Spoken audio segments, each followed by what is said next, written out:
welcome or welcome back to my channel. If you're new here, my name is Crystal and this is Bond Book Reviews. And today we're going to be jumping into the 23 books that I want to try and prioritize for 2023. Now everyone does these lists and I've done them for the last probably 2 years. I did 21 books that I wanted to do in 2021 and I got all but one finished. I did 22 books for 2022 and I got all but 8 finished, I think. So I did okay last year, but this year I want to do better. I'm not carrying any of the books over from 2022.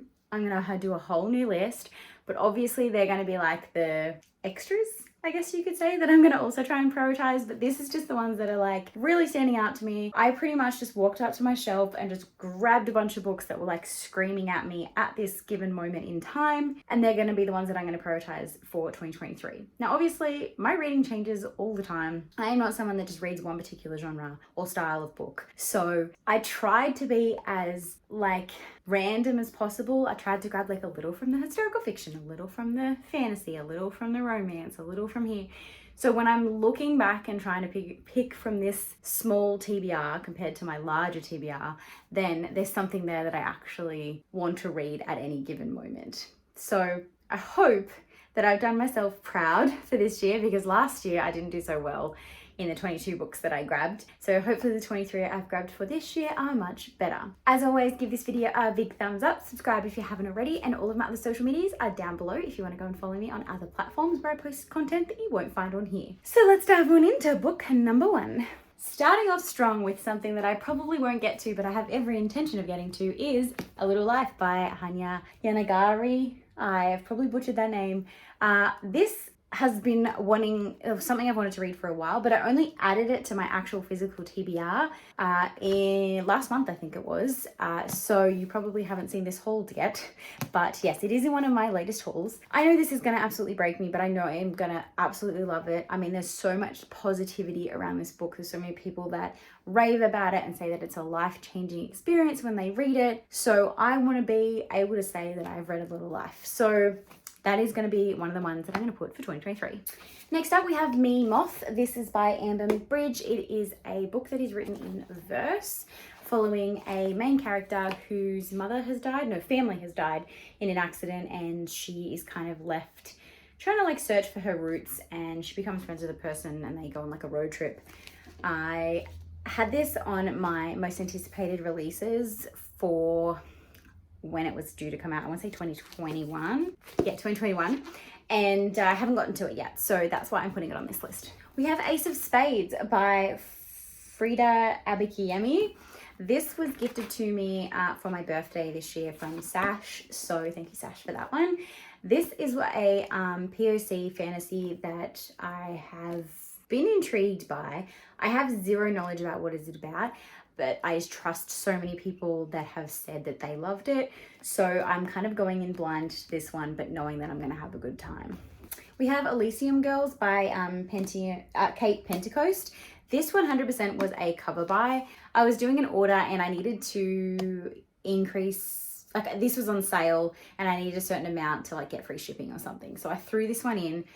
It did sound like kind of right up my alley. There's a town where these people called the Dust Soldiers arrive, and they start like a game or something. It's very like dystopian-esque, and yes, they have to play board in a ruthless game between the goddesses, and they return every 10 years, and if they've not proven themselves worthy, then all will be slain. So it's very like dystopian-esque. I love the sound of it. I haven't heard a lot about it, so that was another reason why I grabbed it, was I thought it would be something that not everyone is reading, so I'm going into it with my own expectations rather than expectations of what other people have told me to feel. We have a Neva and half of Bookstagram made me want to read, which is Legendborn by Tracy Dion. This, has been a very, very popular book. A lot of people have loved this one.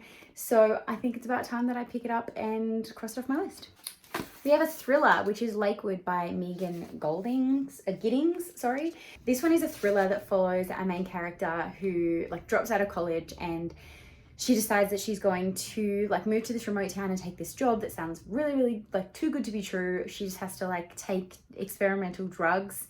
For example, there's a medication that could be a cure for dementia, drops that make brown eyes blue, but the consequences for subjects involved could be devastating. As the truth of the program reveals themselves, Lena learns how much she's willing to sacrifice for the sake of her family. So yeah, it's a short thriller, which I'm always down for because I can get them done really quickly. Like I can read this in a day. See You in September by Charity Norman. I had a friend of mine on Bookstagram recommend this to me back in 2020 as a really good cult story, and I love a good cult story, so I figured it's about time I finally picked this one up because it's been on my shelf for far too long. A recent haul, which is The Broken Girls by Simone St. James. After reading her previous 3 books and giving most of them 5 stars, I need to read more from her. Enough said. I'm on a real historical fiction kick at the moment, so I had to add on here a good historical fiction that has had my eye kind of gravitating toward it, which is Echoes of War by Tanya Blanchard. This I also got the ARC copy for off NetGalley and hadn't gotten to it yet, so now I have the physical copy as well. It is time to prioritize it. So it says here, one woman's determination to find her place in a world that men are threatening to tear apart. A heart-rending novel inspired by a true story. Love me historical fiction based on true stories. We have Words on Fire by Jennifer A. Nielsen. This is another historical fiction. Pretty much there's a young girl, their parents are Lithuanian, and the Russians have invaded, and they're pretty much saying everyone must become Russian. And when they show up at the farm, this young girl's parents say to her, take this package and deliver it to XYZ, and it is the story of her kind of resistance, I guess you could say, against the Russians. I don't know. I like going into historical fiction, it's pretty blind. Razorblade Tears by S.A. Cosby. This one has been all over the internet, but the thing that sold me is the byline, which just says, the black father, a white father, 2 dead sons, a quest for revenge and redemption.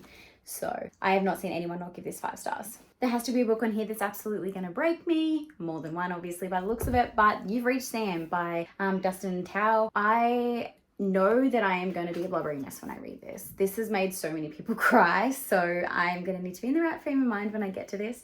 But pretty much we have a couple and their future is all planned out. Unfortunately, Sam dies and the girlfriend decides that she is going to call his mobile just to hear his voicemail, except one day he picks it up. We have Pet by Akwaeke Emezi, which is, I believe, another... No, it's not verse. Why did I think it was verse? This one is a YA novel. I have a feeling it's kind of fantasy-esque, but yeah, I do kind of want to go into it blind because I've had a lot of people say to me that if you read the what it's about, it kind of gives you the wrong idea. So I want to go into it with 0 expectations. Warcross by Mari Lu. Yes, I'm starting a new series. Watch me go. Ha ha ha. It's terrible. I'm never gonna get all the series finished that I'm in the middle of. It's a thing. Anyways, this apparently is for people that are lovers of Ready Player One, which I absolutely adored. Apparently this is good, except also the sequel is good, unlike Ready Player One. Continuing the trend of starting a new series, I'm finally going to start Graceling by Kristen Cashore. I had kept this on my shelf as a TBR option for same initials coming up on Pickpong because it was the only author I knew that had the same initials as me. So I had been avoiding starting the series for that exact reason. It has been 3 years now and that prompt has not come up on Pickpong. So I'm going to stop waiting and I'm just going to start reading it. Red Rising by Pierce Brown. You all know why this is on here. I have FOMO. As with The Bone Season by Samantha Shannon and Red Sister by Mark Lawrence. All my fantasies are FOMO. I don't even know what fantasy I like anymore. I just pick up what everyone else tells me I'm gonna love. We have Behind Closed Doors by B.A. Paris because I have 5 books by this author on my shelf and I have not read one of them, so it is time for me to pick one up. We have The Girl from Munich, which is another Tanya Blanchard because I had both on my shelf and both were screaming at me and I couldn't decide which one I wanted, so I took both. We have The Survivors by Kate Furnivale. I have about 5 of her books on my shelf. I read one. I thought it was going to be 5-star. It was only a 3-star. This is her second chance. We're going to see how we go with this one. If this also falls flat for my expectations, then I can unhaul all of my Kate Furnivale. So we're going to see how she goes. She'll be making or breaking with this one. Another series I want to start is Matched by Ali Condi. I feel like once I start this one though, I'm probably going to do all 3 books, but I'm only putting the first one on this list. And finally, because I feel like if I wait any longer to read this, I'm just going to be too old and just not even be able to handle it. And that is Hush Hush by Rebecca Fitzpatrick. This is a binding of Hush Hush and Crescendo, but I'm only putting Hush Hush on the list. If I get to Crescendo as well in the binder, fantastic, but only the first one is on the list. I am not even going to try and attempt to pick all of those up because the baby is sleeping, and if I drop them, it's going to make the loudest bang ever. So there's the books all sitting there. Let me know, what books are you going to try and prioritize in the year of 2023? Drop them in the comments. Also, which ones of these should I be prioritizing the most? What else do I usually say when I end my videos? Until next time, guys, thank you so much for reading. Thank you so much for reading. Until next time, guys, thank you so much for watching. Have a great weekend and happy reading. Bye.